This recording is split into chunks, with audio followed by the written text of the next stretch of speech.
Bonjour, c'est Steph, j'espère que vous allez bien aujourd'hui. J'anime la chaîne de comparateurbanque.com qui est un site qui compare, analyse, synthétise les offres des différentes banques, néobanques et fintech afin que vous fassiez des économies sur vos frais bancaires.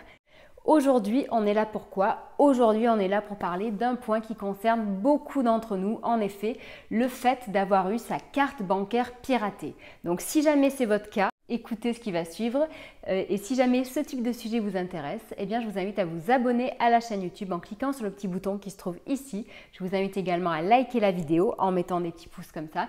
Et enfin, je vous invite également et même surtout, comme à chaque fois, à poser vos questions, partager votre expérience, laisser des commentaires en dessous de la vidéo. Sachez d'ailleurs que en dessous de cette vidéo, donc entre la vidéo et vos questions, se trouvera le descriptif de la vidéo. Dans ce descriptif, je mets habituellement beaucoup d'informations. Pourquoi ? Eh bien parce que, donc, comme je viens de le dire au tout début, j'anime la chaîne du site qui s'appelle comparateurbanque.com, qui est un site qui vous fournit une multitude d'informations à propos donc des banques et des solutions de paiement. Donc justement, concernant le fait d'avoir eu sa carte bancaire piratée, je vais mettre en descriptif un lien vers le process à suivre en cas d'usurpation de code de la carte bancaire.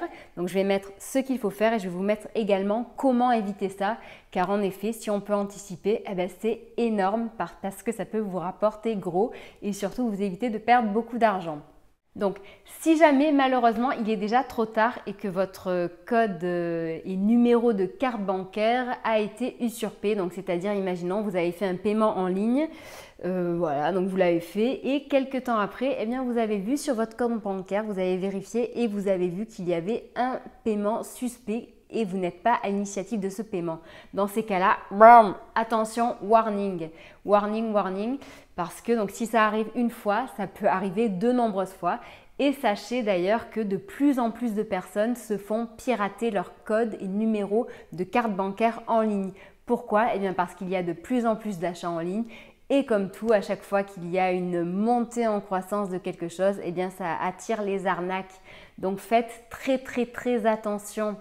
Donc, si jamais il est déjà trop tard, comment faire? Déjà, la première chose à faire, c'est de bloquer votre carte bancaire si vous le pouvez. Donc, c'est-à-dire qu'aujourd'hui, certaines néobanques, certaines banques en ligne permettent à partir de votre application de bloquer tout simplement sa carte bancaire. Donc, allez sur votre application, cherchez ou dites sinon, demandez-moi si jamais donc, il est possible avec votre néobanque, banque en ligne ou banque de le faire et je vous répondrai si oui ou non c'est possible. Donc, bref, bloquez la carte. Première étape. Deuxième étape, contactez vite votre banque pour signaler justement ce paiement frauduleux. Donc ceci dans le but de bloquer la carte, eux de leur côté, donc de faire opposition, mais en plus dans le but également de demander un remboursement de cet argent qui vous a été débité alors que vous n'êtes pas à l'initiative de ce paiement. Donc c'est là que vont jouer justement la partie assurance moyenne paiement. Donc ça c'est une autre question. On en parle également sur le site Comparateur Banque. Si vous voulez, on en parlera une prochaine fois. La troisième étape et qui est hyper importante. Plusieurs options sont possibles. Donc soit vous avez perdu votre carte bancaire, soit on vous l'a volée, soit tout simplement on vous a piraté les codes, donc les numéros de votre carte bancaire. Donc ça s'appelle de l'usurpation à la carte bancaire. Ou alors, il y a aussi le cas de certaines contrefaçons de cartes bancaires. Donc bref, si vous vous trouvez dans l'un de ces cas, dans tous les cas, il faudra le signaler aux forces de l'ordre. Si jamais vous avez encore la carte en votre possession, eh bien sachez qu'il faudra vous connecter sur le site de Perceval. Il est de plus en plus fréquent de se faire pirater sa carte bancaire en ligne, donc l'État a carrément créé un site dédié à ceci. Donc ce site s'appelle Perceval et donc il est hyper intuitif, donc bien entendu sécurisé et c'est là-dessus que vous devez signaler la fraude à la carte bancaire. Donc dans le descriptif, je vous mettrai donc une URL qui vous expliquera tout sur le fonctionnement de ce site avec donc justement l'URL de ce site et comment ça marche. Comme ça, vous saurez tout et vous ne serez pas perdu car je sais que dès qu'on est face à un problème de ce type, on est justement un petit peu perdu, on est dans l'urgence, on ne sait pas comment faire. Et bien là, normalement, vous avez de quoi être rassuré et ne pas perdre votre sang-froid. Zen.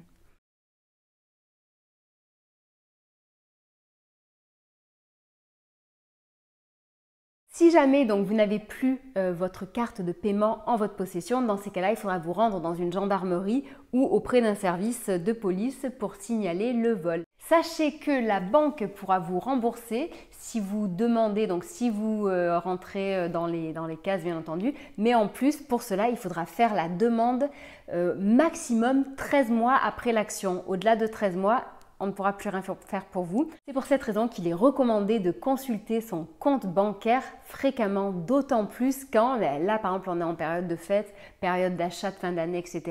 D'autant plus en ce moment car les achats en ligne sont de plus en plus nombreux et il me semble qu'il y a une certaine relâche de la part des Français et de la part des gens de manière générale sur les achats en ligne, c'est-à-dire qu'ils les font un petit peu sur tout et n'importe quel site et un peu n'importe comment.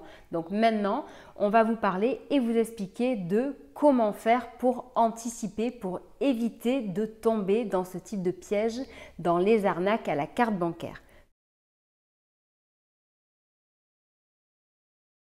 Les premières actions à mettre en place donc pour éviter justement de se faire usurper sa carte bancaire ou de se faire piller son compte bancaire, eh bien tout d'abord c'est d'arrêter d'être, allez on va dire, trop gentil, trop naïf. Donc bref, dans tous les cas, ne donnez surtout jamais votre code de carte bancaire, vos numéros complets à quelqu'un. Quand vous faites une photo avec, je sais pas moi, imaginons j'ai une amie, elle fait des photos pour Vinted, elle met systématiquement sa carte bancaire dans le dos de son téléphone portable et quand elle fait donc des selfies, elle se retrouve avec la photo de sa carte bancaire en face du miroir et dans ce cas, c'est hyper dangereux car même si la personne n'a pas de cryptogramme qui se trouve de l'autre côté de la carte bancaire, eh bien si c'est un pirate qui est fort, il peut arriver à pirater votre compte. Donc faites très attention. Donc ne donnez jamais vos codes, ne donnez jamais les numéros de carte bancaire et ne prenez pas la carte en photo ou si vous le faites vraiment mettez des gommettes mais cachez les numéros, floutez et encore floutez mais vraiment très bien. Bref, faites très attention. J'en appelle aussi à ceux qui disent par exemple que les cartes prépayées Transcash ou d'autres sont des arnaques. Donc attention, non, ces cartes prépayées ne sont pas des arnaques. Ceux qui font les arnaques, c'est ceux qui utilisent ces moyens de paiement pour que vous leur envoyiez de l'argent.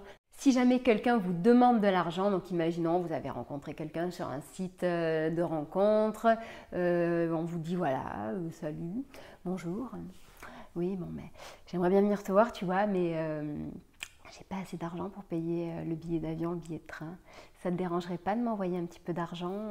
Voilà, donc si jamais on vous dit ça, eh bien faites très attention. Enfin, entre vous et moi, enfin, je n'ai jamais demandé de l'argent à la personne avec qui j'étais ou à la personne avec qui j'allais être. Ou du moins, si je le fais, c'est quelqu'un vraiment en qui j'ai confiance, quelqu'un que je connais et je le fais de visu. Donc c'est pareil, il y a beaucoup d'arnaques sur Facebook par exemple, où les gens se font cloner leur compte et voilà, donc il y a une personne qui du coup prend possession d'un compte secondaire de la personne, qui est vraiment donc le clone du compte habituel que vous avez l'habitude de voir et on va vous demander de l'argent. Donc là c'est pareil, faites vraiment très attention. Enfin, il faut vraiment vérifier à fond, poser des questions hyper personnelles que la personne, si c'est un pirate, ne pourra pas répondre. Ensuite, par exemple, quand vous vous connectez sur votre compte bancaire ou quand vous faites un paiement, ne le faites surtout pas sur un Wi-Fi non sécurisé. Utilisez toujours une connexion sécurisée. Et enfin aussi, quand vous faites un achat en ligne sur un site web, vérifiez toujours à ce qu'il y ait en haut l'URL un HTTPS. Le S, c'est pour le côté sécurisé. Les sites qui ne sont pas en HTTPS ne sont pas des sites sécurisés. Vérifiez également quand il s'agit de sites un petit peu petits, de sites qui n'inspirent pas trop confiance, vérifiez les CGV, vérifiez qu'il s'agit bien d'un vrai site. Et quand vous faites des achats sur Le Bon Coin, Vinted ou Facebook par exemple, faites très attention. Ensuite, je vais vous donner maintenant donc quelques solutions que j'utilise justement pour éviter de me faire usurper mon compte, de me faire voler les numéros de ma carte bancaire. Eh bien, je n'utilise plus ma carte bancaire sur Internet quand je fais un achat.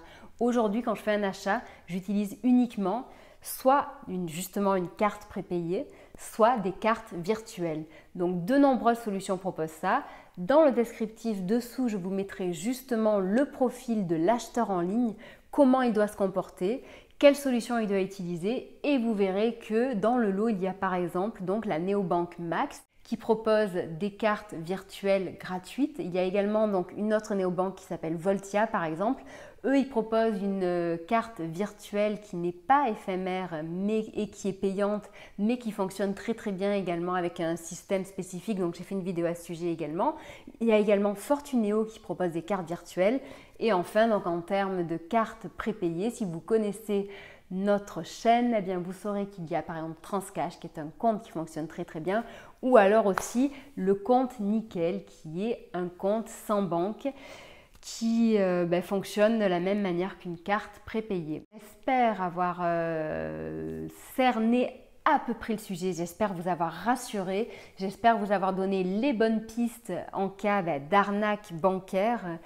Et voilà, donc de votre côté, j'aimerais bien que vous m'expliquiez comment vous faites quand vous faites des achats en ligne, si vous faites plus attention qu'avant ou pas. Voilà. Écoutez, je vous souhaite une agréable journée, je vous dis à très bientôt, au revoir.